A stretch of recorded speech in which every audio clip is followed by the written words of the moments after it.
하나님 말씀은 요한계시록 14장 12절, 지난주에 12절을 안에서 12절, 13절,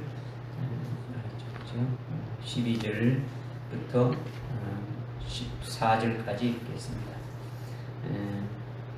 제가 봉독해 올리겠습니다. 여기에 성도들의 인내가 있으며 여기에 하나님의 계명들과 예수의 믿음을 지키는 자들이 있느라고 하더라. 또 내가 하늘에서 나는 큰 음성을 들었는데 나에게 말씀하시기를 기록하라. 이제부터 주 안에서 죽는 자들은 복이 있도다. 성령께서 말씀하시니라. 이는 실로 그들은 자기들의 수고를 거치고 쉴 것이요 그들의 행위가 그들을 따를 것임이라고 하시더라. 14절 또 내가 쳐다보니 보라 흰 구름이라 그 구름 위에 임자와 같은 이가 앉았는데 그분의 머리는 금면류관을 썼고 손에는 예리한 낫을 가졌더라. 아멘. 원래 이제 오늘 그 16절까지 다 해야 되는데 앞에 또 여러분들이 또 지난주에 해야 될 것이 13절까지 우리가 또 끝내야 되는데 지난주에 다 못 끝냈죠. 그래서 12절, 13절 남았는하고 14절, 15절, 16절인데 이런 시간 되는 대로 제가 말씀을 드릴 겁니다.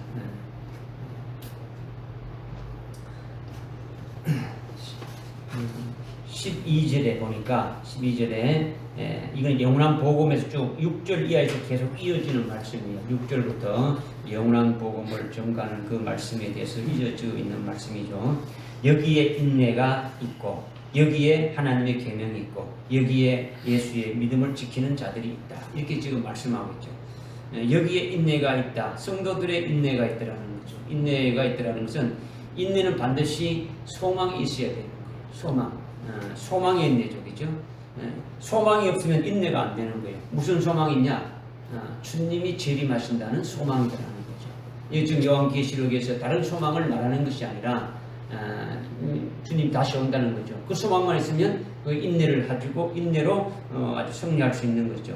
소망이 있어야 인내가 가능한 거죠. 주님이 언제 오실지 모른다면 아주 불확실하게 신앙생활을 하는 자가 되어지고 그런 자들은 결국은 100% 아주 배도하게 되어지고 넘어지고 만다. 주의 재림에 그 아주 소망이 있어야 인내가 되어지는 거예요. 인내가. 지금 적그리스도가 나타나서 이런 짓을 하는 것이 7년인데 앞에 지금 여기 9절, 10절, 11절에 보니까 짐승의 형상에 이렇게 경배하라고 그 표를 받게 하고 이게 쭉 나오지 않습니까? 그죠? 이렇게 적그리스도 나타나서 아주 그렇게 하는 것이 7년 동안 있게 되는데 이 환란 후에는 반드시 주님이 재림하신다. 우리는 그 7년 환란 중에 3년 반만 아주 우리가 믿음으로 아주 이기면서 아주 고통을 겪게 되면은 그 안에서 우리는 결국 아주 순교로서 아주 믿음으로 이기게 된다. 이 소망이 있으면은 아주 순교자의 영광이 첫째 부활에 이르는 그 영광이 있고 그리스도의 신부가 되는 그 소망이 있으니까 아주 넉넉히 어떻게입니까? 소망으로 인내할 수 있는 거죠. 그 소망이 없으면은 어떻게입니까? 얼마나 힘듭니까? 얼마나 어렵고 힘든 그 환란에서 이길 수 있습니까? 이길 수가 없는 거죠. 그러니까 소망은 주님의 사랑이 어떤 우리에게 주시는 그 주님의 그 사랑이 어떤 빙거가 되어서 생기게 되어지는 거죠. 자기가 주님의 신부가 될지 안 될지 아주 모르고 있으면 아무것도 안 하는 거죠. 아무것도 안 하는. 그러니까 늘 주님께 아주 붙어 있어야 되는 거죠. 붙어 있어야 된다. 그러니까 그리스도의 그 시대에서 지금 어느 시대 때부터 됩니까? 그리스도의 그 시대에 가지고 출발해야 되는 거죠. 그리스도에게 연합된 그리스도의 그 시대에서 출발해가지고 계속 나가셔야 올 때도 그리스도에게 붙은 자로 오게 되어지는 거죠. 계속 이게 그러니까 그리스도 안에서 살아가게 되어지는 거죠. 이것이 지금 이제 성도들의 인내가 여기 있다 이렇게 말하는 거죠. 그 두 번째 또 여기에 뭐가 있냐면 하나님의 계명이 있다라는 거죠. 계명이 뭡니까? 하나님의 계명이 뭡니까? 하나님의 계명, 하나님 말씀이죠. 뭘까요? 영원한 복음. 영원한 복음이 하나님의 계명이라는 거죠. 환난 날의 계명은요, 영원한 복음 딱 하나뿐이에요. 환난 날에는 영원한 복음 하나뿐이잖아요. 왜냐? 이것을 지키면 어떻게 되고 살고, 이것을 지키지 않으면 영원히 멸망이라는 거예요. 영원히 멸망. 이것을 지키면은 아주 산다라는 것이 어떻게 해야 되는 겁니까? 어떻게 해야 합니까? 주님이 자기에게 그런 믿음을 이 은혜 시대에 주어야 되는 거죠. 환난 날에 가서 뭐 믿음이 생겨 그때 할 수는 없는 거예요. 그죠? 그래서 일찍 죽임당한 어린 양의 생명책에 아주 이렇게 은혜 시대가 끝날까지, 오늘날 이 은혜 시대가 끝나기까지 농명되어져 있어야 된다는 거죠. 그렇지 않으면 아무리 노력해도 환난 날이 어떻게 됩니까? 다 넘어지게 되진다. 이걸 말씀하고 있는 거죠. 그러니까 하나님의 계명을 지킬 수가 없는 거죠. 하나님의 계명은 영원한 복음인데 몇 가지가 있습니까? 세 가지가 있죠. 세 가지가 있는데 첫째는 바른 예배를 드리라는 거죠. 그죠? 하나님께 올바른 예배를 드리라는 거예요. 그죠? 두 번째는 근도성 바벨론이 무너졌다는 거예요. 그러니까 아직 무너지지 않았지만은 미리 무너졌다고 하는 것은 반드시 무너진다는 거죠. 그러니까 거기서 어떻게 하는 겁니까? 나오라는 거죠. 나오라는 거죠. 그럼 세 번째는 뭐 다 일일이 다 봅니까? 안 보고 여러분이 생명이 돼 있어야 되지. 그죠? 그 짐승에게 아주 경배하고 아주 그 표를 받는 자는 영원히 어떻게 됩니까? 아주 고통하게 되어진다는 것을 앞에 쭉 말씀하고 있지 않습니까? 그죠? 11절까지 말씀하고 있단 말이에요. 그죠? 이것을 지금 하나님의 계명이라는 거죠.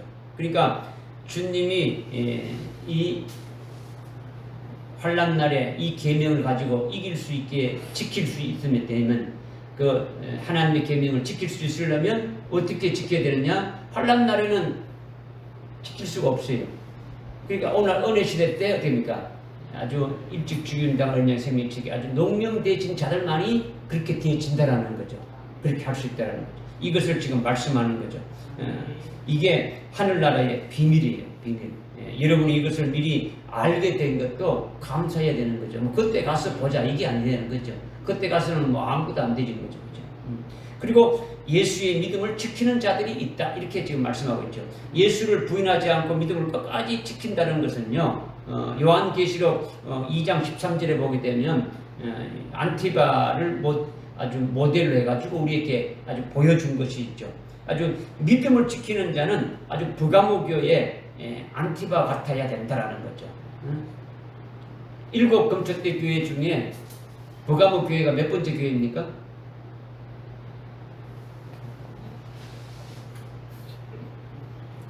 에베소 교회부터 라오디게아 교회 7교회 중에 버가모 교회 몇 번째 교회입니까?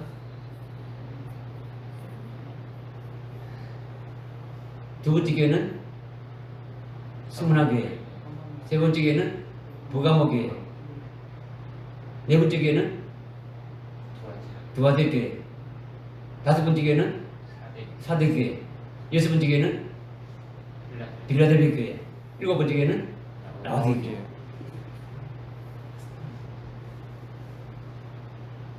그게 지금 버가모 교회의 사자인 그 안티바가 아주 그 사탄이 있는 자리에서 아주 고통받을 때에 아주 순교하기까지 믿음을 끝까지 지키고 이겼다 이렇게 말씀하고 있는 거죠. 그러니까 여기 지금 예수의 믿음을 지키는 자들이 있느니라 했는데 바로 그와 같은 것을 모델로 우리에게 말씀해 주는 거죠. 이것이 예수의 믿음을 끝까지 아주 지키는 것이다. 그러니까 지금 이렇게 성도의 인내나 하나님의 계명이나 아주 영원한 복음을 그대로 지키는 하나님의 계명인 그 영원한 복음을 그대로 지키는 것이나 예수의 믿음을 지키는 것이나 전부 다 뭐로 이루어지는 겁니까? 뭐로 이어지는 겁니까? 성도의 인내하는 것이나 하나님의 계명인 영원한 복음을 그대로 지키는 것이나 예수의 믿음을 지키는 것이나 이거는 12절에 세 가지를 말씀하고 있는데 이것이 뭐하고 직결되는 겁니까? 순교로.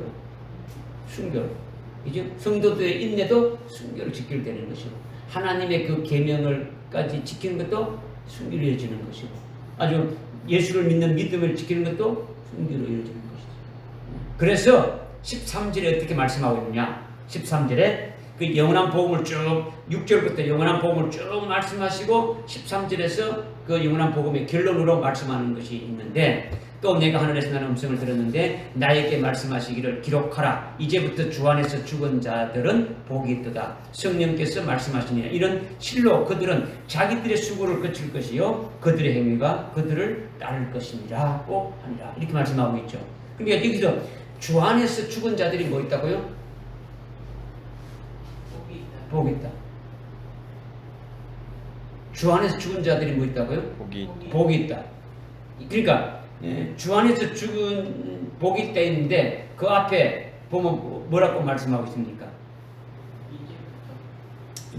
우리 13절 한번 읽어봅시다. 13절 시작. 또 내가 하늘에서 나는 음성을 들었는데 나에게 말씀하시기를 기록하라. 이제부터 주 안에서 죽은 자들은 복이 있도다. 성령께서 말씀하시느니라. 이는 실로 그들은 자기들의 수고를 거치고 칠 것이요 그들의 행위가 그들을 따를 것이니라고 하시니라. 아멘. 지금 하늘에서 음성이 나서 기록하라 해서 하시는데, 이는 성령이 말씀하신단 말이에요. 성령이 말씀하시는데 뭐라고 하냐면 이제부터 주 안에서 죽은 자들이 복이 있다라고 먼저 말씀하시는 거예요. 이제부터라는 거죠. 이제부터라고 했으니까 언제, 이제부터라는 것은 언제부터를 말하는 겁니까? 응? 이 14장 본문에서 이제부터 언제부터입니까?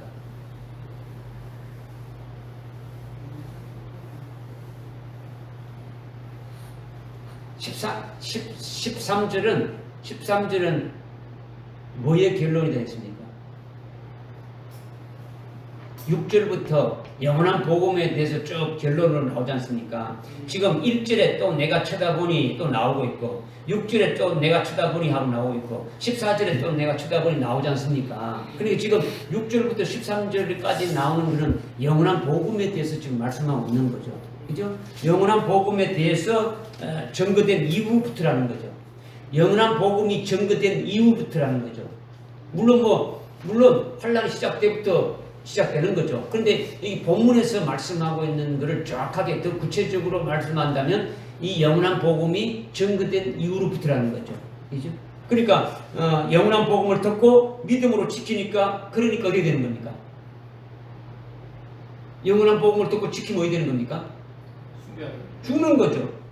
순교하게 되는 거죠. 그냥 자연사를 하는 것이 아니라 순교하게 된다는 거죠. 순교 다 하는 거예요. 이게 주 안에서 죽은 자들이라는 거죠. 죽는 자들이라는 거죠.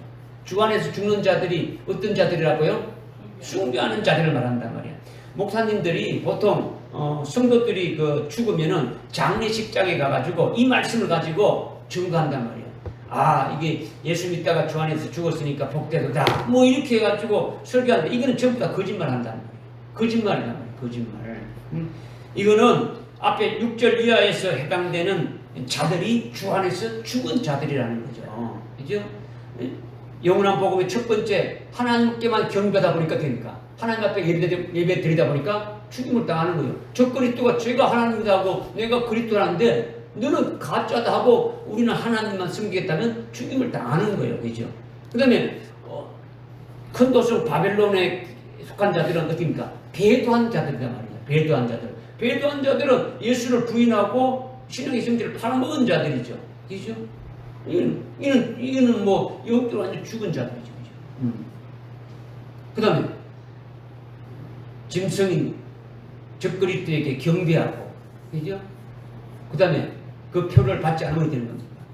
죽임을 당하는 자들이죠. 죽임을 당하는 거. 그러니까 지금 여기서 말하는 거는 뭘 말하는 겁니까? 아주 일반적인 그 복을 말하는 게 아니죠. 그죠?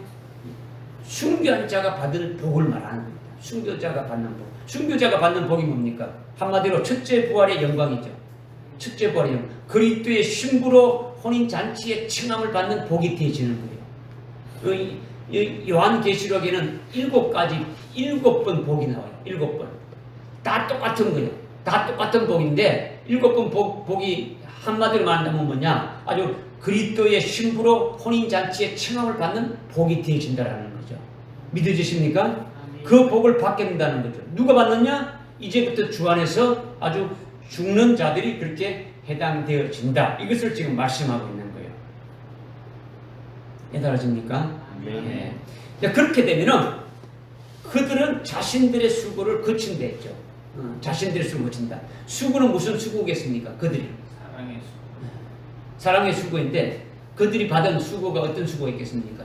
여러 가지 아주 목마르고 아주 배고프고 그런 것들을 다 견디고 끝까지 참고 있냐면 견뎌왔지 않습니까? 그죠?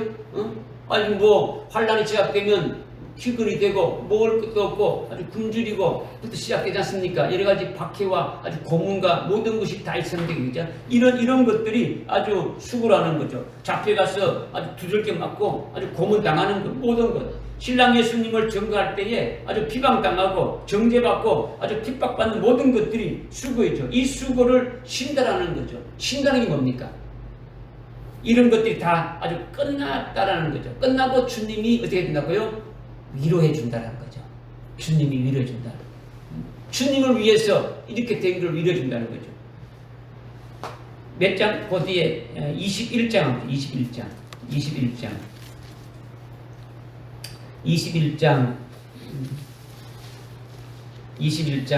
4절에 그 3절과 4절인데 4절에 보니까 하나님께서 그들의 눈에서 모든 눈물을 닦아내시며 다시는 사망이나 슬픔이나 울부짖음이 없고 고통 또한 없으니 이는 이전 것들이 다 사라져 버렸음이라고 하더라.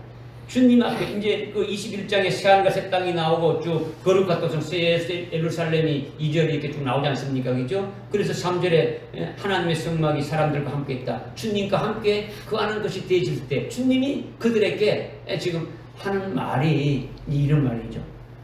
거룩한 도성 새 예루살렘이 누굽니까? 순교한 자들이죠. 그죠? 순교한 자들에게 지금 이 주님이 말씀하시는 것이 이건 거죠. 똑같이 지금 14장 13절에 그들의 수고를 어떻게 한다고요? 다 그치게 된다는 것은 이제는 그러니까 주님이 그들을 위해서 어떻습니까? 아주 위로해주고 모든 것들을 다 이렇게 아주 해주는 거죠. 이제 그렇게 되기까지 그 수고가 아주 영원한 복음을 믿는 우리들에게 계속 그런 것이 있다는 겁니까? 없다는 겁니까? 있다는 거죠. 우리가 영원한 복음을 믿으면 뭐 지금부터 아주 계속되어지는 거예요. 뭐 믿는 거로 인해 가지고 여러 가지 아주 비방도 오고 여러 가지 어떤 그 우겨 사임을 당하게 되고 뭐 환란이 들어가기 때문에 그건 뭐 더 이루 말할 수가 없는 거죠. 이런 것들이 계속 이렇게 따라야 된다. 결국은 그것이 주님이 어떻습니까? 우리의 이 모든 수고를 다 끝나게 될 때 우리를 아주 위로해 주신다. 이거는 한마디 말하면 장막절이 이루어지는 거예요. 장막절. 장막절은 뭡니까? 주님과 함께 거주하게 되는 거죠.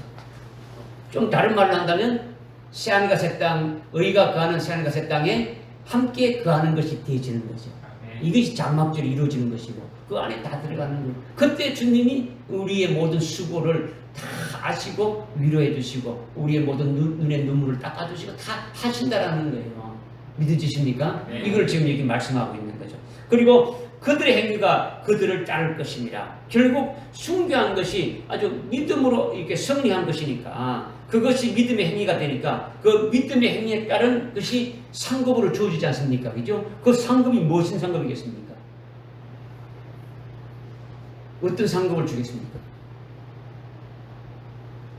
주 안에서 죽은 자들에 대해서 어떤 상급이 주어지는 겁니까? 예? 첫째 부활이요. 아주 큰 소리를 하면 빵 하면 길르면 얼마나 좋습니까? 속 시원하게. 그냥 뭐 안 들리니까 자꾸 두 번 세고 물어보는 거죠. 첫째 부활의 영광이죠. 첫째 부활의 영광이 어떤 영광입니까? 그리스도의 신부가 되어 천년왕국에서 왕과 제사장으로. 그렇죠. 거기에 대한 성경 구절이 어디 나옵니까? 20장 4절, 5절, 6절에 계속 우리가 읽었지 않습니까? 그죠? 여러분들이 성경 구절 한 군절이라도 딱 읽으면서 여러분 속에 팍 박혀버리게 되면 그 말씀이 여러분들을 끌고 가는 거예요. 예? 예수의 전거하는 말씀이라고 목임을 받은 자들이, 예? 그다음에 그 짐승과 그의 형상에 절하지 않고 표를 받지 않는 자들이 살아났어. 아주 1000년 동안 그리스도와 함께 아주 왕으로, 제사장으로 다스린다. 이들이 바로 첫째 부활한 것이고 둘째 사망해가 없다. 이런 내용이 쭉 있지 않습니까? 이 복이 얼마나 엄청난 그 복입니까? 그들의 행위에 따른 이것이 아주 복으로 우리에게 딱 주어지게 된다. 이것을 말씀하고 있는 거죠. 아멘. 할렐루야. 아멘. 이것이 지난주에 이 말씀인데, 지난주에 시간이 조금 여러분이 막 너무나 이게 좀 지루하게 생각하는 것 같아가지고 끝냈어요. 그냥 여기 이걸 놔두고 끝냈는데 오늘 이거 다 한 거예요. 그죠? 오늘 원래는 14절부터 15, 16절까지 해야 되는데 뭐 또 이제 이것을 했으니까 또 그렇게 못한다는 거예요. 그러니까 중간에 자꾸 중간에 찔러지는데 중간에 떨어지지 않기 위해서 또 뭐 이렇게 하면 좋겠는데 뭐 그렇지 않다 할지라도 여러분들이 이어서 이렇게 쭉 말씀을 계속 이렇게 받을 수 있었으면 좋겠다라는 거예요. 이해되시죠? 자, 이제 그 다음에 오늘 이제 14절입니다. 14절 한번 읽어보겠습니다. 시작. 또 내가 쳐다보니 보라 흰 구름이라 구름 위에 인자와 같은 이가 앉았는데 그분의 머리에는 금면류관이 있었고 손에는 예리한 낫을 가졌더라. 아멘. 참 이 어려운 구절 중에 한 구절이에요. 난의 구절 중에 한 구절이라는 거죠. 이제 14절부터 좀 이렇게 쭉 또 새롭게 또 이렇게 되는 거죠. 14장에 들어와 가지고 세 번이나 내가 쳐다보니 이렇게 나오지 않습니까? 그죠? 앞에서 두 번이나 이미 1절에서 했고 6절에서 이미 내가 쳐다보니 했고 그다음에 이제 그 세 번째 이렇게 지금 하는 거죠. 사도 요한이 이렇게 지금 보고 있는 그 내용들이 아주 절 순서대로 1절부터 이렇게 쭉 절 순서대로 되어진 것이 아니다라는 걸 지난주에 말씀드렸지 않습니까? 그죠? 상황이 전개되는 것이 어떤 시기적으로 이렇게 순서적으로 이렇게 되어지는 것이 아니다. 이것을 이제 말씀드렸어요. 왜? 1절에 이미 어린 양이 시온산 위에 딱 섰더라는 것은 앉아 계신 그분이 섰더라는 것은 뭘 일하기 위해서 하신 것인데 어떤 일이냐? 이제 그 14만 4천과 함께 뭐 하기 위해서 아주 공중으로 재림하시기 위해서 하신 것이다. 이거는 아주 끝부분에 해당되는 부분이란 말이에요. 그러니까 지금 앞에서 이제 이런 것이 쭉 뭐와 연관되는 것인가를 지금 우리가 여러분이 1장부터 이렇게 쭉 이렇게 되어지는 그 사건들을 여러분이 속에 아주 깨달았다면 오늘 여기 14장에서 쭉쭉 사건 말하고 있는 것이 환난 날에 일어나게 될 어떤 시간적인 어떤 순서를 여러분이 알고 있는 속에다가 집어넣게 되면 이건 이때 있는 상황이었구나, 이때 되어진 상황이구나, 이런 것들을 여러분이 이제 쉽게 알 수가 있는 거죠. 그래서 1절에 환난의 모든 사건이 다 이렇게 아주 끝난 후에 시온산 위에 이렇게 서 있더라는 것들부터 시작해가지고 쭉 말씀하셨고 14절은 환난이 아주 시작됐을 때의 그 상황이라는 거죠. 1절은 상황이 끝나는 부분이고 14절은 상황이 어떻게 되는 부분이라고요? 시작됐을 때 상황을 지금 이제 말씀하고 있는데 그러니까 전혀 조금 다른 상황이죠. 그러니까 지금 6절이나 14절의 상황이 1절하고는 전혀 다르게 지금 전개되고 있는 이것을 유의해서 여러분에게 좀 들어야 된다. 이렇게 지난 시간에 제가 말씀드렸죠.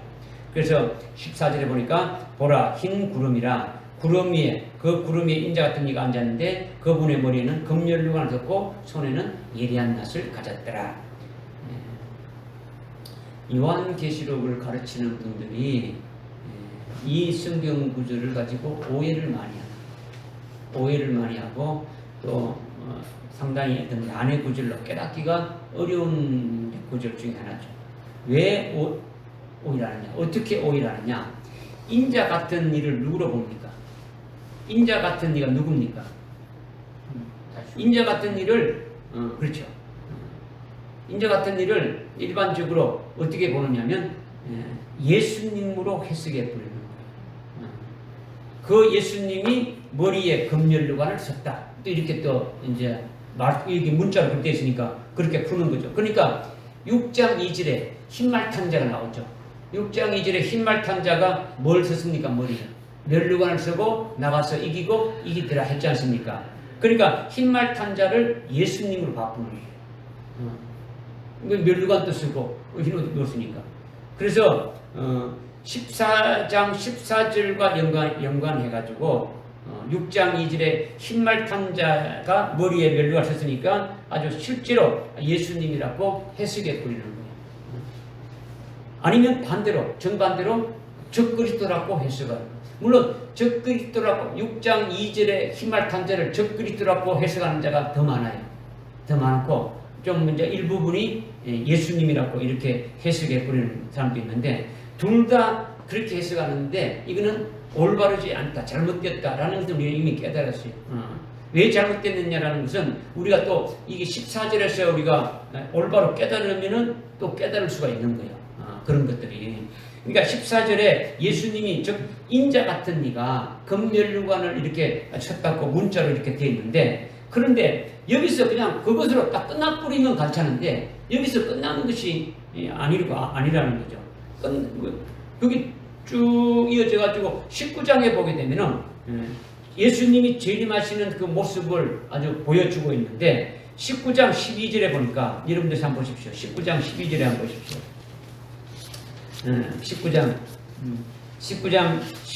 19장 11절에 내가 하늘 열리는 보니 흰말이 보이더라. 거기 앉으신 분은 신실과 진실이라고 불리며 의로 심판하고 싸우시더라. 누구를 말합니까? 예수님을 지금 말하고 있죠. 재림하신 예수님. 뒤에 쭉 읽으면 예수님이 나오고 있죠. 그리고 12절에 그의 눈은 불꽃 같고 머리에는 많은 뭘 쓰고 있고 왕관이 있고 한 이름이 기록되어 있는데 자신에게는 아무도 모르며 이렇게 쭉 나온단 말이에요. 그러니까 앞에 11절에 흰 말을 타고 왕관을 쓰고 있다. 이렇게 나오는 거죠. 그죠? 그러니까 지금 6장 2절에 흰 말을 타고 면류관을 섰다 했지 않습니까? 그죠? 이거 이렇게 해가지고 완전히 혼합을 해가지고 예수님이라고 지금 말하고 있단 말이야. 그런데 지금 14절에 인자 같은 네가 금면류관을 섰다 한 것이 이렇게 나오고 그다음에 19장 12절에 예수님이 재림하실 때에 머리에 많은 왕관이 있었고 그 새 이름으로 지금 재림하시는 거죠. 그러니까 만왕의 왕 만주로 재림하시는 그분이 뭘 썼다고 머리에? 금면류관을 쓴 거지 않습니까? 그죠? 응? 둘 중에 하나가 어떻게 됩니까? 하나는 틀린 거죠. 둘 중에 하나가 뭔가 좀 이상이 있단 말이에요. 왕관을 쓴 것이 맞는 것인지 14장 14절에 면류관을 쓴 것이 맞는 것인지 이런 데서 문제가 있더라는 거죠. 이런 것을 모르니까 예수님이 왕관도 썼고 면류관도 썼다. 둘 다 썼다. 이렇게 말하는 거죠. 그러면 하늘나라와 이 세상이 같다고 이렇게 이야기가 되어지는 거예요. 이것은 말이 안 되는 거죠. 그죠? 하늘도 같고 땅도 같다 이렇게 말할 수 있습니까? 그럴 수 없는 거죠. 면류관을 쓰든지 왕관을 쓰든지 둘 중에 하나를 해야지 왕관도 쓰고 아주 면류관도 쓰는 것은 없더라는 거죠. 재림하시는 예수님은 뭐로 오시는 겁니까? 만왕의 왕으로 오시죠. 19장 16절 그 뒤에 19장 16절에 예수님의 이름이 아주 만왕의 왕이라고 이렇게 말씀하고 있지 않습니까? 그죠? 그렇다면 왕관을 썼겠습니까? 면류관을 썼겠습니까? 왕으로 오지 않습니까? 만왕의 왕이 오는데 뭘 쓰신다고요? 왕관으로 이렇게 오는 거죠. 왕관을 쓰는 것이 합당하다는 거지. 오늘날 예수님은 왕입니까? 아니면 아주 믿음으로 열심히 싸워서 이기면서 나가는 그런 분입니까? 왕이잖아요. 그죠? 면류관은 누구한테 씌워주는 겁니까? 이기는 자예요. 면류관 오늘날 뭐 마라톤에 이기든지 뭐 이기는 자들에게 왕관을 씌워주잖아요. 면류관을 씌워주잖아요. 그죠? 예수님이 뭐 믿음으로 계속 이기면서 해가지고 뭐 그렇게 해가지고 아주 뭐 이게 면류관을 쓰는 겁니까? 그것이 아니더라는 거죠. 그러니까 예수님이 왕이시라는 거죠. 왕이시다. 하나님의 종들이나 아주 성도들 중에 아주 믿음으로 열심히 싸워서 이기는 자들에게 면류관을 주시는 분이 누구시라는 겁니까? 예수님이시죠. 예수님이시죠. 이기는 자가 면류관을 쓰는 거예요. 그러니까 예수님이 아주 믿음을 가지고 이기려고 하는 것이 아니라 예수님은 하나님의 아들이시고 예수님은 그리스도시고 왕이시고 심판의 주로 이렇게 오시는 분이지 않습니까? 그렇죠? 그분이 우리에게 믿음으로 이기는 자들에게 아주 믿음을 주고 믿음으로 계속 이기는 자에게 면류관을 주시는 그런 분이시더라는 거죠. 무슨 말씀인지 깨달아집니까? 네. 그러니까 예수님은 뭘 쓰는 게 당연한 겁니까? 왕관을 쓰는 거죠. 그러니까 예수님은 19장 12절에 왕관을 썼다라는 것이 맞는 거예요. 그죠? 이렇게 예수님이 현재 왕관을 쓰시고 영광을 누리고 있습니까? 안 누리고 있습니까? 하나님 보좌 우편에서 아주 하나님 아버지가 주시는 모든 그 영광을 다 받아서 누립니까? 누리지 않습니까? 누리고 있는 이것이 확실한 거예요. 이것이 확실하게 믿었다면 여러분들 14장 14절에 인자 같은 네가 면류관을 썼다고 했는데 예수님이 면류관을 쓴 것으로 보여주는 것이 뭐냐라는 거죠. 왜 면류관을 썼다고 하느냐라는 거죠. 예수님이 금면류관을 받아서 아주 영광을 누리는 것이 아니라 이거는 믿음으로 이기는 자들에게 면류관을 주시는 영광의 주님이시다라는 것을 계시하는 거예요. 그러니까 예수님이 지금 금면류관을 쓰고 계신다는 것은 금면류관을 아주 씌워주시는 영광의 주님이 되심을 계시해 준다는 거죠. 사장에 보면요, 계시록 4장에 보면 하나님 보좌 주위에 누가 앉아 있습니까? 24장로들이 앉아 있는데 그들이 어떤 옷을 입고 흰 옷을 입고 머리에 뭐 쓰고 금면류관을 쓰고 흰 옷을 입고 금면류관을 쓰고 앉아 있는 거죠. 그죠? 24보좌에 앉아 있는 거죠. 그들이 누구라는 겁니까? 흰 옷을 입고 금면류관을 썼으니까 누구라는 겁니까? 순교한 자들이죠. 순교한 자들이고 또한 14만 4천으로서 하나님 어린 양에게 첫 열매 된 자들이지 않습니까? 그죠? 그러니까 주님의 손에 지금 뭘 가졌댔습니까? 주님의 손에 뭘 가졌댔습니까? 예리한 낫을 가졌댔죠. 예리한 낫을 가지고 지금 뭘 하시려고 합니까? 땅의 곡식을 거두는데 곡식은 뭘 하는 겁니까? 예수님이 지금 가을이 됐으니까 벼베로 올라고 지금 하고 있는 겁니까? 그럼 곡식이 뭡니까? 곡식이 인격체를 말하는 거죠. 인격체니까 여기 지금 그 여러분들 여기 뭡니까? 14장 4절에 여기 14만 4천이 하나님과 어린 양에게 뭐 해놨고요? 첫 열매 됐지 않습니까? 첫 열매.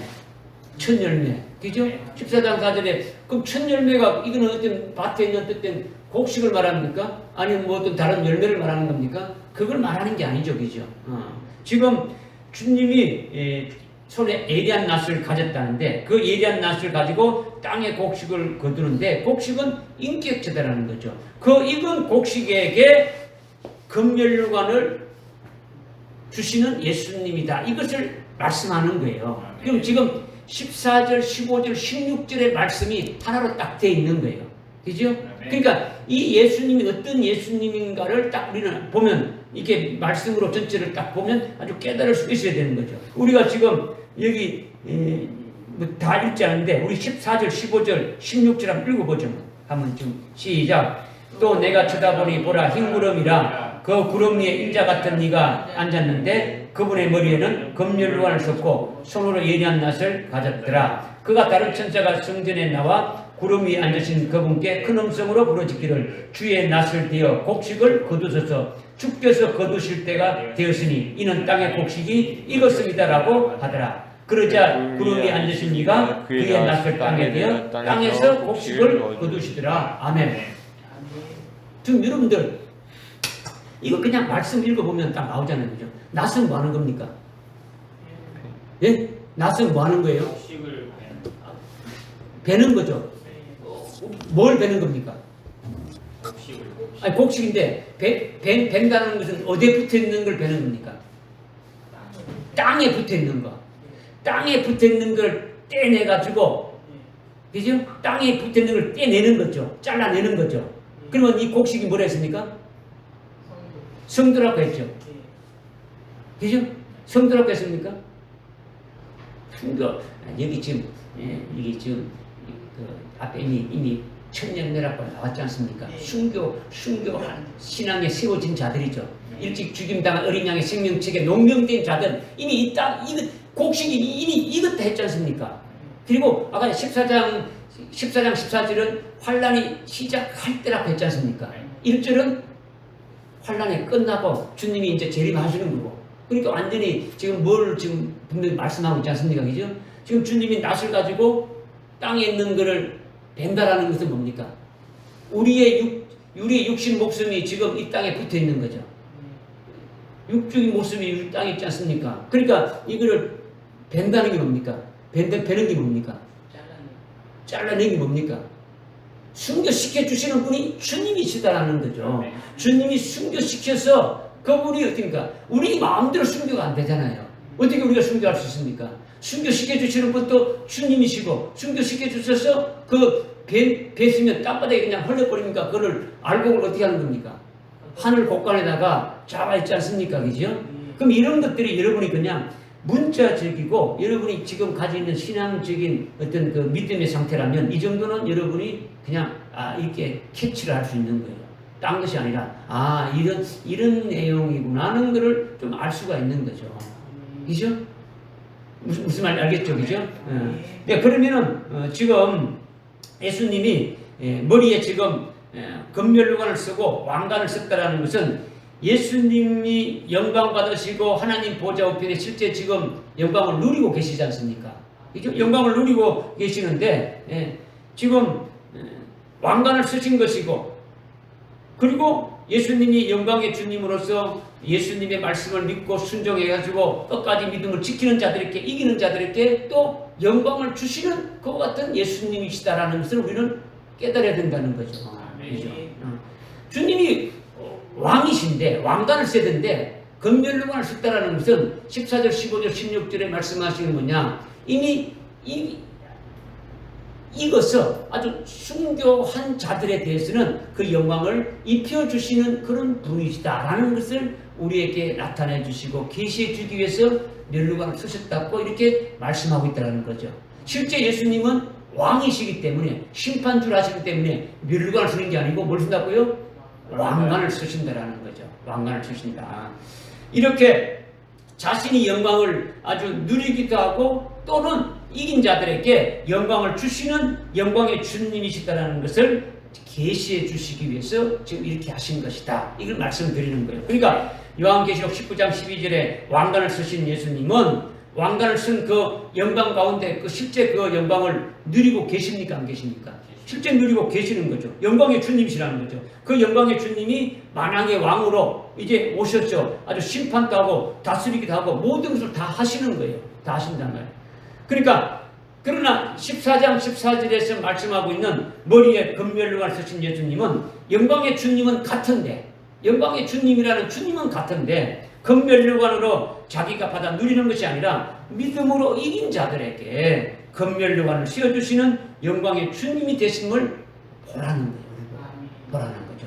이것을 계시해 준 거죠. 그 머리에 아주 금면류관을 쓰신 예수님으로 이렇게 이렇게 나온 거예요. 그죠? 그러니까 예수님이 하나님의 아들이고 구세주고 아주 만왕의 왕으로 아주 면류관을 이렇게 쓰시는데, 그런데 14절에 머리에 금면류관을 쓰신 것은 14절, 15절, 16절에 예수님이 아주 예리한 낯을 가지고 땅의 곡식을 추수하시는데 이 추수하는 것과 관계가 있다는 겁니까? 없다는 겁니까? 관계가 있다는 거죠. 관계가 있다. 믿음으로 이긴 자들에게 예리한 낯으로 땅의 곡식을 아주 이렇게 추수해서 아주 거둬들인 그들에게 금면류관을 예수님이 주시는 분이시다라는 것을 우리에게 계시해주고 계신다는 거죠. 할렐루야. 이것이 예수님의 머리에 무엇이었다고요? 금면류관을 썼다는 것으로 말씀하고 있더라는 거죠. 그 다음에 또 흰구름이라 했죠. 흰구름이라 그 구름 위에 인자 같은 이가 앉아있다는 거죠. 흰구름이라 했죠. 흰구름. 이것도 뭐 난의 구절이에요. 난의 구절. 어떤 데는 구름을 타고 주님이 오신다. 구름들과 함께 오신다. 구름 위에 앉아있다. 뭐인데 이게 다 다른 거예요.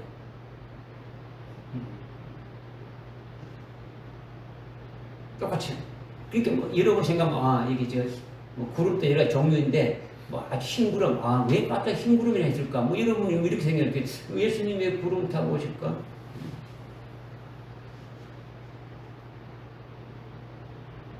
계시록 1장 7절에 어떻게 말씀하고 있습니까? 1장 7절에 1장 7절에 보라 그가 구름들과 함께 오시 구름들과 함께 온다. 그 구름들은 뭘 했어요? 구름들과 함께 온다. 순교하는 그 19장 14절에 보게 되면은 그죠? 19장 14절에 하늘의 군대들이 희고 정결한 흰 세마포를 입고 흰 말을 타고 그를 따르라.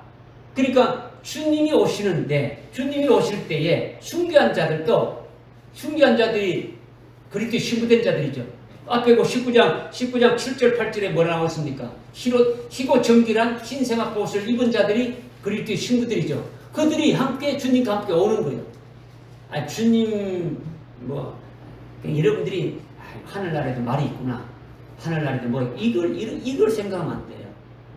하늘나라에도 물이 쫄쫄쫄 흐르고 뭐 강이 있고 있고 이게 아니고 여러분들은 하늘나라의 그 영적인 세계를 깨닫게 해주기 위해서 그렇게 나타내가지고 이렇게 우리에게 말게 해준 거예요. 그죠? 그러니까 여러분이 그냥 이건 하늘나라나 지금이나 똑같다. 이걸 말하는 게 아니다. 여러분이 믿음으로 이제 깨지면 딱 그러죠. 그러니까 주님이 흰 구름을 타고 구름들과 함께 온다. 요한계시록 1장 7절에 이미 딱 총론적으로 이미 딱 이렇게 말하는 거는 주님이 오시는데 흰 구름들과 온다. 이건 뭐냐? 바로 주님이 재림하실 때 흰 옷 입고 아주 흰 세마포를 입은 그리스도의 신부들과 함께 오는 자들을 말한다. 이거를 여러분이 딱 되게 되면은 이거를 보니까 아주 흰 구름처럼 이렇게 보여서 이렇게 했구나. 이거를 여러분이 믿음의 눈으로 이렇게 볼 수 있고 깨달을 수가 있는 거죠. 그런데 여기서 지금 14장 거기 지금 그 14절에 흰 구름에 인자 같은 이가 앉아있더라는 거죠. 흰 구름이라는 이것이 도대체 뭐냐는 거죠. 인자 같은 이가 흰 구름에 앉아있다고 했습니까? 아니면 흰 구름 인자 같은 분이 앉아있다 했습니까? 인자가 흰구름이 앉아있다 했습니까? 인자 같은 분이라는 거죠. 그죠? 또 흰구름이라는 것이 하얀색이니까 뭘 말하는 겁니까? 그러니까 이걸 어떻게 해석하냐면 일반적으로 흰구름이니까 아주 희고 성결한 것을 나타낸다. 주님이 흰구름이 앉았다라는 것은 주님이 아주 깨끗하고 아주 성결한 아주 그와 같은 주님이신 걸 나타낸다. 이렇게 그냥 인본적인 것으로 해석해 버린단 말이에요. 이것이 대부분이에요. 이렇게 다 그냥 해석해 버린 거예요. 그러니까 뭐가 뭔지 제대로 깨달을 수가 없는 거예요. 그런데 이제 우리는 뭡니까? 1장 1절부터 이렇게 쭉 깨달아 왔지 않습니까? 그죠? 깨달아 왔으니까 그 깨달은 걸 가지고 여러분이 깨달은 그 믿음을 가지고 이 진리의 말씀을 쭉 깨달은 것을 가지고 우리가 한번 흰구름에 대해서 한번 접근을 한번 해보자는 거죠. 여러분의 믿음을 가지고. 그죠? 흰구름 위에 앉으신 분은 누구입니까? 인자 같은 이죠. 그죠? 인자 같은 이. 인자와 인자 같은 이가 틀리다 했죠. 그죠? 인자 같은 이가 어느 교회에 계신 분입니까? 인자 같은 이가. 인자 같은 이 그러면 여러분이 탁 떠올리는 것이 아주 1장으로 확 돌아가야 되는 거죠. 그죠? 1장에 가게 되면 1장 13절에 아주 검척대 교회에 다니시는 분이 인자 같은 분입니까? 인자입니까? 인자 같으신 분이라고 나오지 않습니까? 인자는 아니죠. 인자가 아니라 인자 같은 분이죠. 인자는 초림하신 예수님을 인자라고 불렀단 말이에요. 초림하신 사람의 모습, 사람의 아들로 오신 거예요. 육체를 입고 오신 분이 인자라는 거예요. 근데 지금 그분이 죽임 당하고 부활하셔가지고 성천하셔서 하나님 보좌 우편에서 지금 재림하시지 않습니까? 그분은 인자가 아니고 인자 같으신 분이라고 지금 말씀하시는 거예요. 입장에서 무슨 말씀인지 깨달아집니까? 그죠? 그러니까 인자 같은 분은 재림하실 예수님을 말씀하고 있는 거죠. 그러니까 오늘날 이제 많은 교회들이 교회의 머리가 예수님이 교회의 머리 되시는데 그분을 인자라고 말하죠. 인자라고. 그 인자는 초림하신 예수님이고 그분이 자기 백성을 죄에서 아주 구원하시려고 십자가에 피 흘려 죽으시고 부활하시고 아주 성천하셨다. 이게 인자 같은 분으로 그 예수님을 믿고 있는 거예요. 보통 일반적인 교회는 이 예수님을 믿고 있는 거죠. 초림하신 예수님을 믿고 있단 말이에요. 인자 같은 분으로 교회의 머리로 보고 있는 거죠. 그 예수님이 교회의 머리가 되시고 주인 되시는 거죠. 그러니까 대부분의 교회들이 다 인자로만 알고 있단 말이에요. 인자로만. 그러니까 그들의 주님은 인자이기 때문에 14장 14절 요한계시록 14장 14절에서 말씀하고 있는 구름 위에 인자 같은 이가 앉아있다는 이것을 알 수가 없는 거예요. 알 수가 없다. 왜냐? 인자 같은 분은 재림하실 예수님이기 때문에 알 수가 풀려지지 않는 거죠. 알 수가 없는 거죠. 그런데 여러분은 금초대 교회에서 신앙생활 합니까? 일반 교회에서 신앙생활 하고 있는 겁니까? 금초대 교회. 네. 금초대 교회에서 신앙생활 한다는 것을 뭘로 알 수 있습니까? 뭘로 알 수 있어요? 인자 같은 이가 나의 주님이라는 것을 확실히 믿어지는 분은 금초대 교회에 속한 자라고 할 수 있는 거죠. 인자 같은 이가 이미 1장에서 쭉 말씀하시면서 그분이 나타나서 어떤 모습으로 나타나서 하실 것을 쭉 말씀했지 않습니까? 그죠? 그분이 7 금초대를 붙잡고 계시고 그분이 7 별을 붙잡고 계시는 그 주님이 해당되시지 않습니까? 인자 같으신 분이. 그죠? 그리고 2장 3장에 그 말씀하시는 분이 인자 같으신 분이 말씀하고 있지 않습니까? 그죠?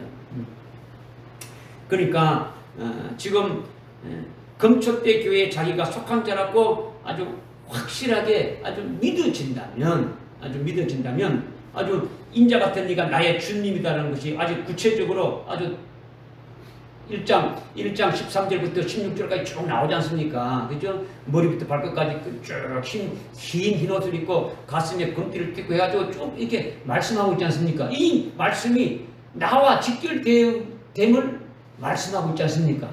그 주님이 그냥 내가 이런 자야, 내가 이런 모습이 하고 이렇게 자랑하기 위해서 그렇게 나타나는 겁니까? 아니지 않습니까? 그죠? 우리를 그렇게 아주 어떻게 해주시기 위해서 지금 나타나신 분이라는 거죠. 그래서 주님의 그 모습대로 2장 3장의 7 금초대 교회에 그 모습으로 나타났습니까? 나타나신 거예요. 나타나신 거예요. 그러니까 아주 자기가 자기 속에 계신 예수님이 인자 같은 신분이시다라는 것이 확실히 아주 영적으로 확인되고 믿어지게 된다면 그러면 자신이 아주 금초대 교회에 속한 자임을 아주 확실하게 아주 믿어지고 그 속에 있는 자라고 확신할 수 있게 되지는 거죠. 여러분들 속에 계신 예수님이 인자가 아니라 아주 인자 같은 분이라면 그분이 아주 재림하실 분이고 그분이 아주 여러분의 아주 남편이 되어야 된다는 거죠. 신랑이 되어야 된다는 거예요. 재림하실 신랑 예수가 아주 될 수 있어야 된다. 이것을 지금 말씀드리는 거죠. 그죠? 그냥 인자 같은 분은 초림하신 예수님은 십자가에 달려 죽으시고 나를 위해서 죄를 사해서 아주 십자가에 죽으신 그분 정도만 믿어지니까 뭐 재림하신 예수님하고는 뭐 전혀 뭐 관계가 없다. 그렇게 믿어지지 않는 거죠. 인자가 아닌 인자 같은 이의 그 용모가 쭉 보게 되면 아주 예수님의 그 인자 같은 신분의 용모가 어떻게 됐습니까? 아주 해가 비치는데 아주 맹렬한 기세로 힘있게 비치는 것 같은 예수님으로 나타났지 않습니까? 그죠? 이거는 자기를 순교시켜서 아주 첫째 부활시켜 주시는 그런 분이라는 것을 나타내 준 거예요. 예수님이 제자들 그 베드로, 요한, 야고보를 데리고 따로 높은 산에 올라갔었을 때 예수님의 모습이 어떻습니까? 아주 해같이 빛났죠. 이것은 바로 예수님이 부활하신 모습을 보여주신 거예요. 부활의 모습을 보여줬죠. 이것을 목격한 베드로가 우스에서 막 고백하고 있지 않습니까? 자기가 아주 여기에 아주 직접적인 아주 내가 목격자다. 쭉 하면서 그 주님의 따로 높은 산에서 했던 보여주셨던 그 말씀과 모든 것들을 다 이렇게 아주 고백하고 있지 않습니까? 그죠? 그러니까 지금 자신을 순교시켜서 아주 첫째 부활 시켜주시는 분이다. 약간 늦게 되면은 해가 힘있게 비치는 같이 인자 같은 분이 되어지는 거죠. 그죠?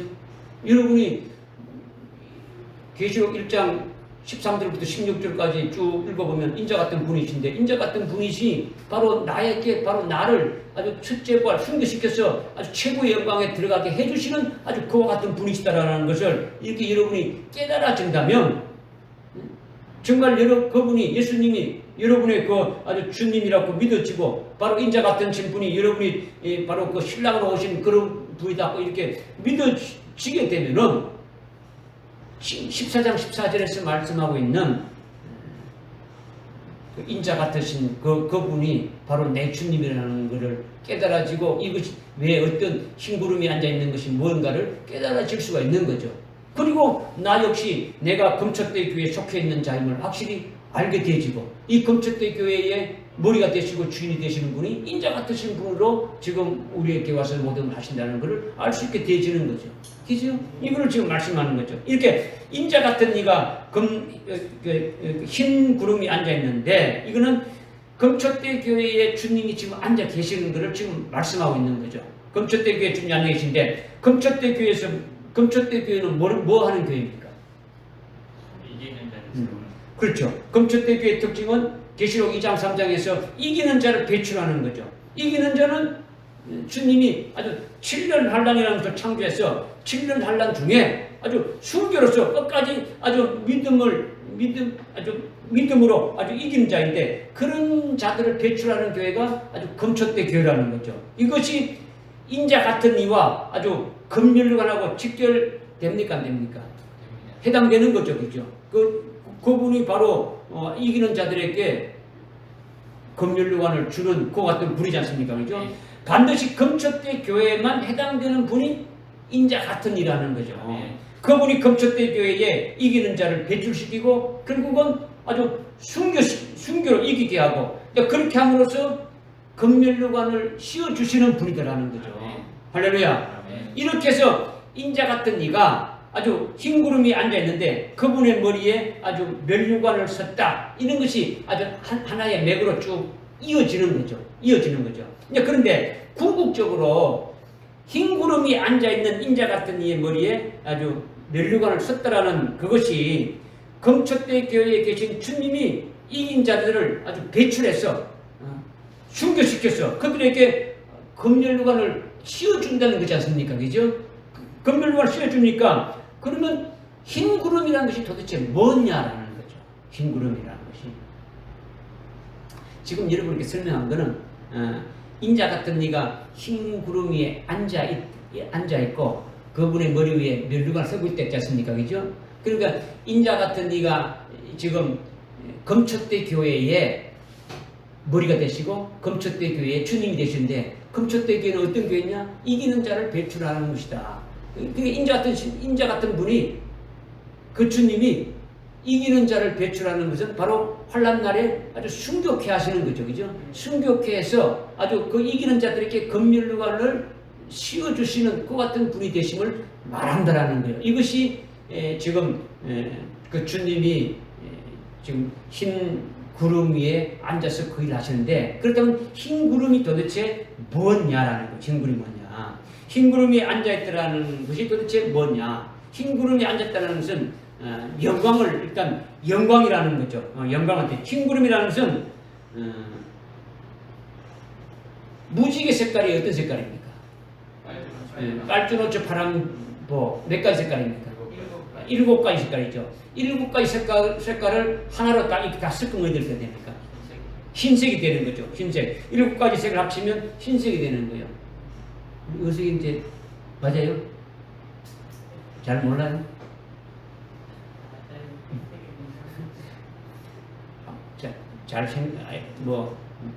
잘 깨닫지 않은, 잘 모르겠으면 집에 가서 섞어보면 흰색이 나와요. 흰색이. 예, 아주 7가지 색을 다 섞어보면 흰색이 나오는 거죠. 이거는요, 흰 구름이라는 것은 7영을 말해요. 7영. 7영에 의해서 이루어지는 영광이다라는 거죠. 그러니까 7영으로 이루어서 거기에 따른 영광을 주시는 것이 흰 구름 위에 앉으신 분이다. 그러니까 우리를 순교케 해주시는 것이 주님이 순교케 해주시는데 주님이 직접 하는 게 아니라 7영을 통해서 우리에게 이루시는 거죠.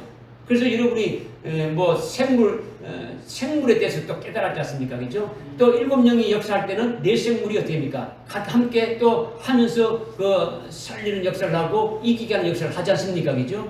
그러니까 7영에 의해서 이루어지는 영광이라는 거죠. 7영을 이루셔서 아주 거기에 따른 영광을 주는 것이 흰 구름 위에 앉으신 분이다라는 거죠. 그러니까 흰 구름 위에 앉은 이는 7영을 부어주시는 분이시고 7영을 이렇게 부어주셔서 7영에 의해서 합당한 아주 영광을 그에게 아주 주시는 분이다라는 거예요.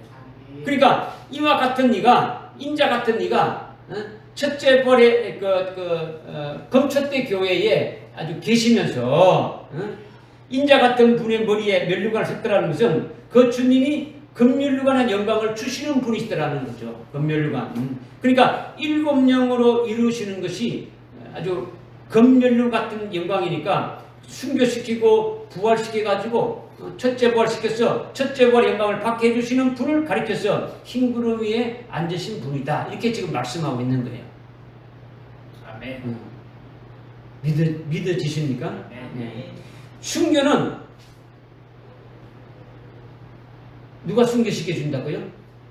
주님이 순교시켜 주시는데 주님이 부어주신 7영을 통해 가지고 7영으로 순교해 주신다는 거죠. 7영은 반드시 뭐 어떻게 되는 겁니까? 순교는 7영에 의해서 이루어지는 것이니까 7영이 반드시 아주 들어가야 되는 거죠. 그죠? 지금 여기에 구름 위에 인자 같은 이가 앉아 있고 예리한 낯을 가져서 이렇게 그 머리에는 면류관을 쓰고 손에는 예리한 낯을 가졌다. 이 속에는요 주님이 아주 순교시켜서 익은 열매들을 아주 익은 그 곡식들을 아주 어떻게 합니까? 아주 거두어서 금면류관의 영광을 씌워주시는 그 같은 분이시다라는 것을 지금 말씀하고 있는 거죠. 그런데 그분이 바로 7영으로 함께 해서 하시는 거니까 구름 위에 앉은 그것으로 지금 여기서 말씀하신 거다라는 거죠. 지금요 흰 구름이 앉은 인자 같은 이라는 것이 굉장히 아주 중요한데 7영을 이렇게 아주 부어주시는 것은 검첫대 교회에 계신 주님이시고 인자 같은 이시고 아주 7영에 의해서 순교시켜서 이기게 하시는 그 같은 주님이시다. 이기게 하셔 아주 첫째 부활의 순교자들에게는 아주 영광을 주시는 분이다. 뭐 이런 것들이 다 함축해가지고 구름 위에 앉아있는 인자 같은 분이시다. 이것을 계시하고 있더라는 거죠. 무슨 말씀인지 지금 뭐 그냥 아멘을 했지만은 그래도 뭔가 좀 확실하게 뭔가 확 이렇게 안 닿져요? 네. 7영을 부어주시는 분은 누가 부어주신다고요? 인자 같은 분이.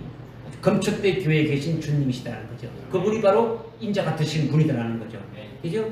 그분이 또 7영에 해가지고 순교시켜서 이기게 해주시는 주님이시다라는 거죠.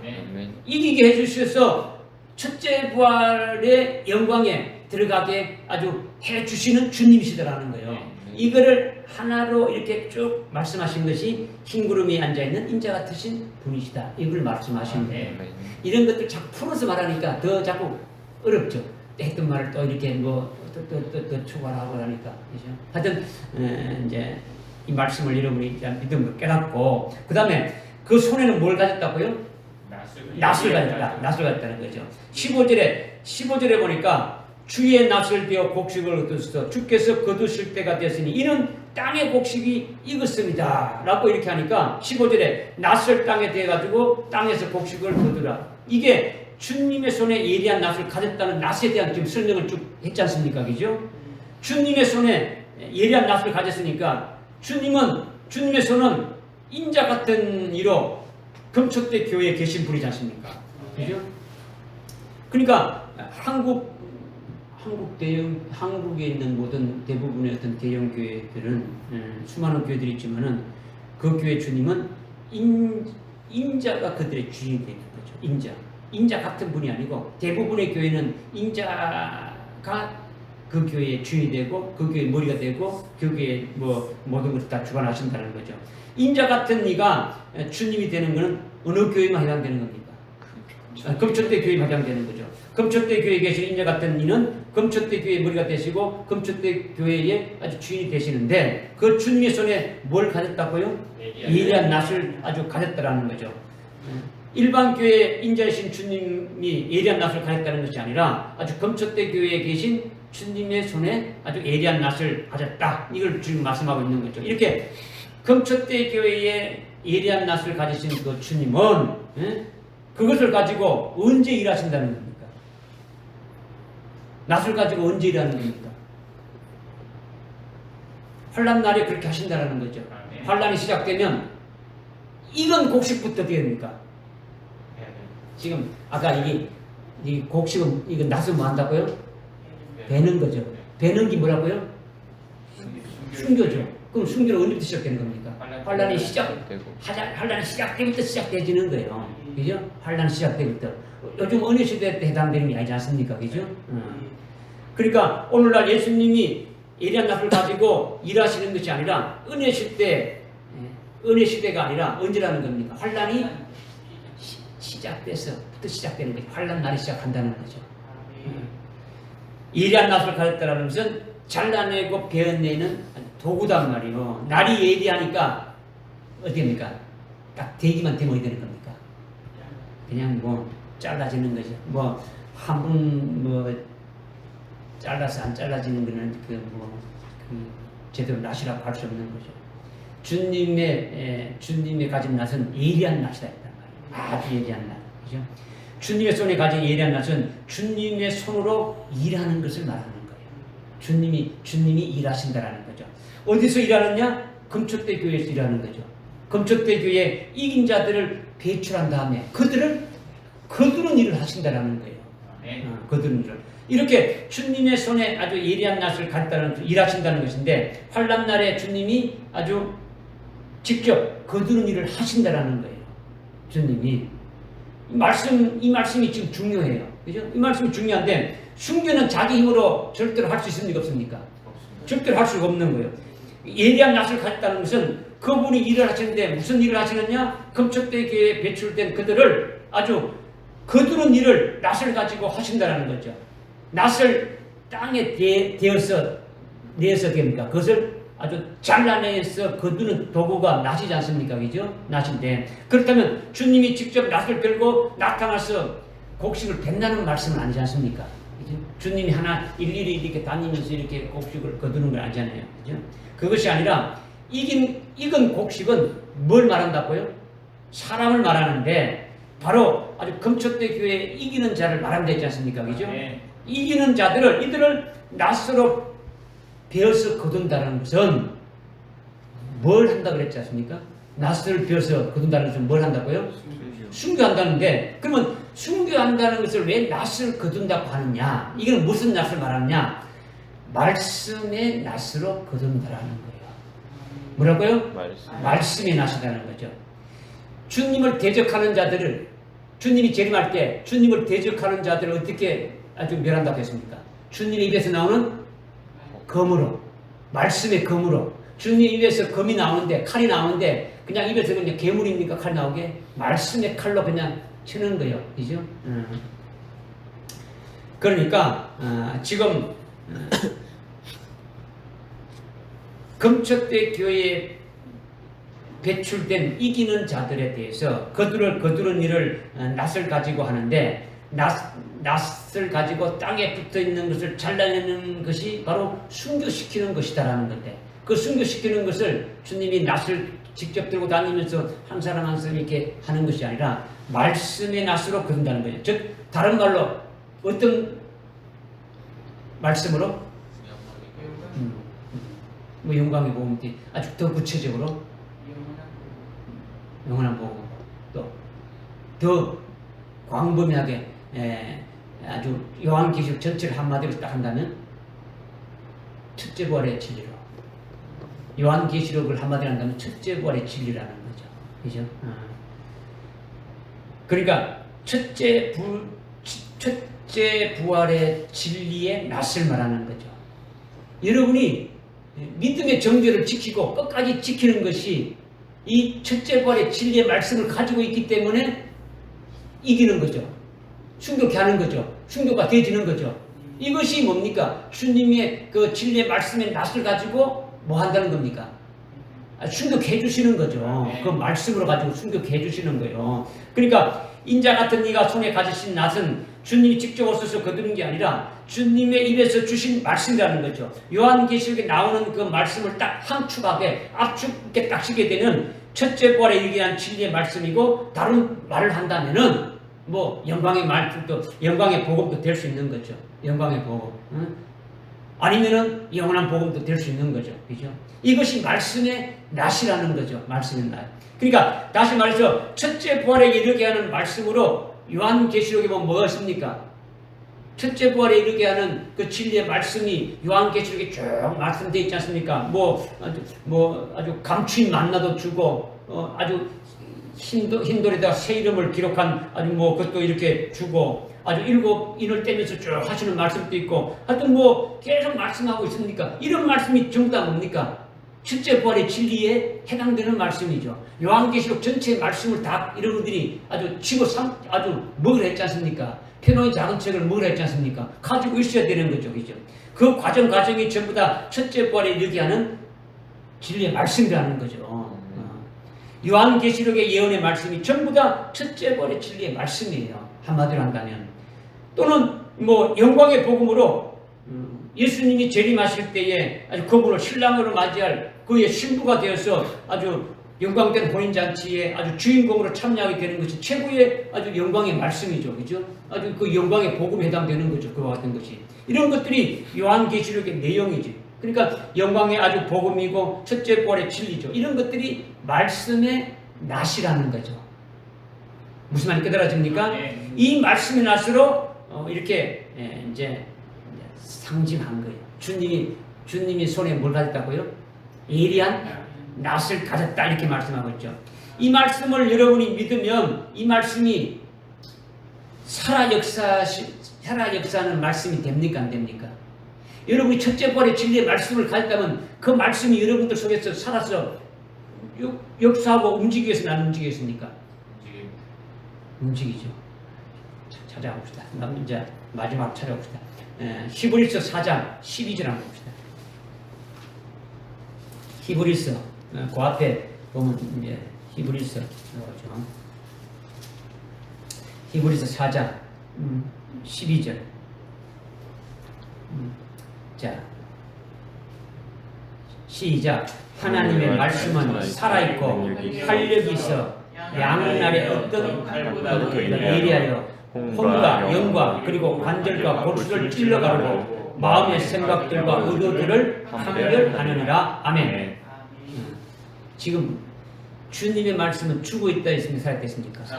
여러분이 말씀을 믿기만 한다면, 여러분이 말씀을 믿기만 한다면, 여러분 속에서 말씀이 생명되진다면, 첫째 부활의 진리의 말씀이 여러분들 속에 들어가 있다면 살아서 역사하는 거죠. 말씀은 살아있고 운동력이 있다는 거죠.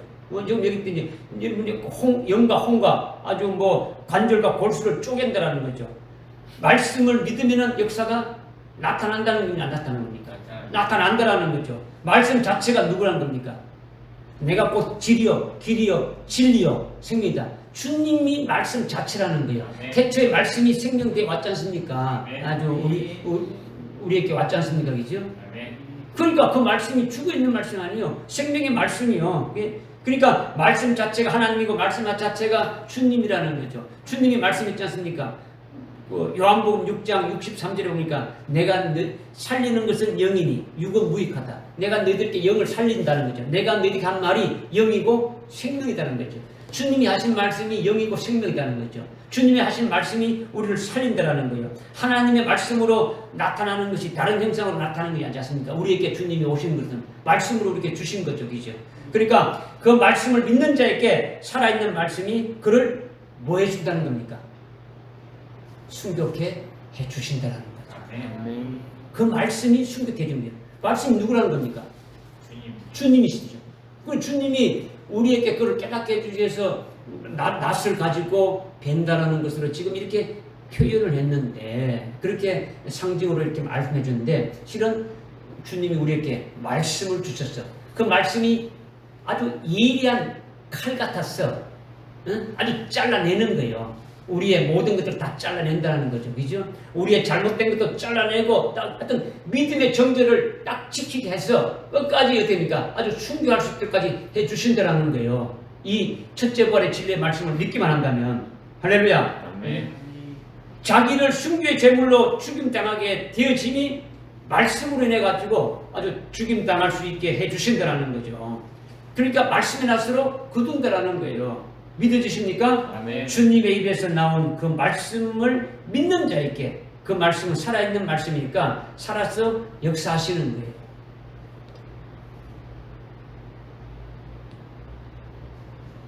인자 같으신 분의 입에서 뭐가 나옵니까? 양날간 얘기. 믿으십니까?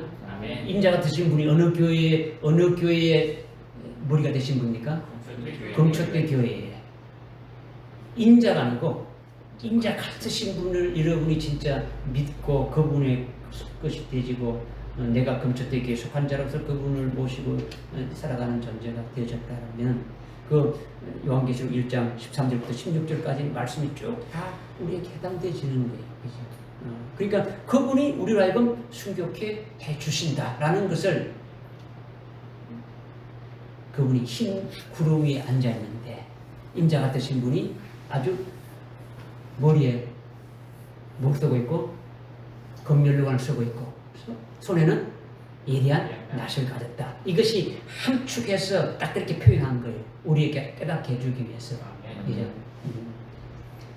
주님이 뭐 실제 구름이 앉아가지고 낫 갖고 있는 걸, 이걸 사도 요한이 보고 주님이 낫 가지고 있어 이렇게 기록한 것이 아니고, 우리에게 이렇게 해주시는 분이심을 우리에게 이렇게 알게 하도록 이렇게 성령으로 그렇게 기록하게 해서 우리에게 알려주시는 거예요. 믿으시죠? 네. 기도하겠습니다. 하나님 아버지, 참으로 감사합니다. 오늘 저희들에게 요한계시록의 말씀을 통해서 또 부분적으로 우리가 알지 못했던 것까지 깨닫게 해주시고 알게 해주심을 감사합니다. 오늘 14장 14절에 또 주님이 흰 구름 위에 이렇게 앉으셔서 낫을 가지시고 아주 금멸관을 썼다는 것이 아주 무엇인지 좀 깨닫게 해주시고, 또 6절부터 13절까지의 그 말씀 중에 저희들이 깨닫지 못했던 12절 13절의 말씀을 통해서 주 안에서 아주 죽는 자들이 복이 있다라는 것이 바로 아주 영원한 복음을 통해서 그 이후로 죽어진 자들이 바로 하늘나라의 최고의 복된 것을 아주 받게 되어지는 것임을 우리가 이거 또 깨닫게 해주셔서 저희들이 아버지 하나님 깨닫는 것이 비록 좀 더딜지라도 저희들이 믿어사오니 끝까지 성령 하나님께서 책임지시고 믿게 해주시고 믿은 대로 아주 우리의 믿음의 실상으로 그대로 나타나게 해주시고 열매가 맺어지게 하여 주옵소서. 예수님의 이름으로 기도드립니다.